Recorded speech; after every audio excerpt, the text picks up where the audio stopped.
Supporting the people of Palestine, Minister, is something I'm really passionate about. Last week, I organised a meeting for Fine Gael parliamentarians with SEDACA, the Ireland-Palestinian Alliance, to discuss what is the absolute horror that is happening in Gaza. I brought this and Ireland's participation in the South African International Court of Justice case up on the floor of the Dáil last week, and yesterday I've taken part in the debate on Gaza. Today, I'm formally indicating my support for the government motion, which says stop to the death and destruction in Gaza, which appeals for safe, unhindered humanitarian aid, and most importantly, which commits the government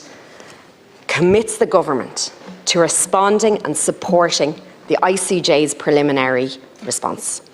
It confirms that once the case is filed, that we can intervene, just as we did at that point with Ukraine and Russia. As someone who has spent time in Palestine, I believe that the Irish government must show leadership on this issue, and I'm glad that we are showing leadership internationally. Ireland was amongst the first countries in the world to call for a ceasefire.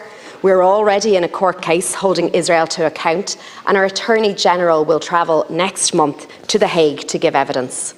We're using our diplomatic channels to assert Palestine's right to their own state, and we're providing practical support on the ground. €13 million in extra aid, €3 million to institutions like the International Criminal Court, which needs to hold Israel to account. The Israeli Defence Forces are renowned for precision, for their state-of-the-art technology and for their well-trained tactical operators. And yes, 70% of the 25,200 people who have died in Gaza are women and children. 70%. And I don't believe that a force with that big a defence budget or that advanced weapons and technology and that sophisticated a training can do that by accident. I'm not a lawyer, I'm not a humanitarian rights expert, but in my view, South Africa is right. In my view, this is genocide. It has to be. I believe that Ireland should join their case, and I am confident that once the legal case has been made, that we will intervene at that point, just as we did for Ukraine. And it's important to me that we do that at the legally appropriate time, at the point when we have our evidence gathered, when we have our legal opinions finalised, so that we can actually help that case. That means having and responding to the preliminary recommendations. It means analysing and adding to the substantive case once it's published. That's how we can best help the people of Palestine, because it'll send a strong, clear, legally weighted response to the international community and to the ICJ. In the meantime, tonight, we'll send a strong, clear, unambiguous message that we need a ceasefire, that we need access to aid, and that Ireland will be supporting the International Court of Justice on this. What Israel is doing in Palestine is having absolutely devastating consequences.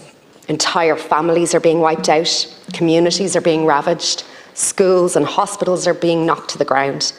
And it's having a huge impact on stability right across the region. The Irish government is saying stop. It's calling for a ceasefire, and it stands ready to intervene in the South Africa case as soon as it is legally opportune. What we're not doing is intervening at a point in time when it's politically opportune, because we're not in the business of winning votes off the back of the killing of innocent civilians. We're in the business of legal arguments, of diplomacy, of negotiations, because that's what ends wars. And the sad reality is that whatever the ICJ says, it doesn't mean Israel will abide by it. That's where we are. That's why we need our diplomatic channels. Negotiations and diplomacy are what really can make a difference now, and we need to be working internationally to achieve a ceasefire, and I know we are doing that. The Taoiseach has been to the region.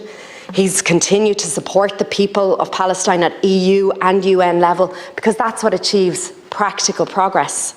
There is no practical progress offered by some of the commentary that's happened in this chamber today and yesterday.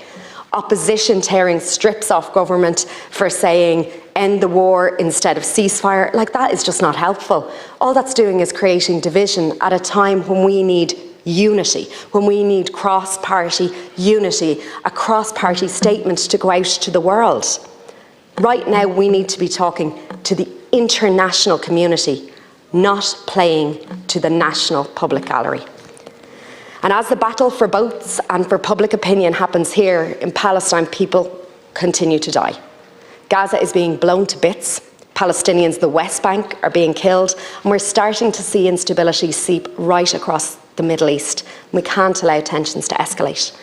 And that's what our diplomatic corps and our Taoiseach and our Minister for Foreign Affairs is committed to avoiding. Just this week, the Taoiseach engaged directly with his counterparts in Palestine, in Saudi Arabia, in Jordan, in Egypt and the Arab states, and that's what we need. Minister, right now people in Gaza are in famine. People are using animal feed instead of flour to have something, anything to eat. The IPC Global Initiative are projecting that by February the 7th, 2 weeks' time, that the entire population of the Gaza Strip will be in phase 3 famine. And what that translates as is the worst ever classification for that many people to ever be in famine in the one place, ever. It's impossible to even contemplate what that would mean for people there, in particular for children, for pregnant women, and for the elderly who are just at the most vulnerability. Right now in Gaza, a baby is born every 10 minutes. That's 10 children born during these statements here today. A nurse in Gaza has shared her story of performing emergency C-sections on 6 dead women, on 6 mothers who died before their child was born. And that is the reality on the ground in Gaza. And that is why it is so important that Ireland, which has been a lonely voice on the international stage, and I'm proud we have been, but that's why it's so important that we don't let South Africa be a lonely voice on that stage. Once the preliminary verdict has been published and analysed, Minister, we have to join their case.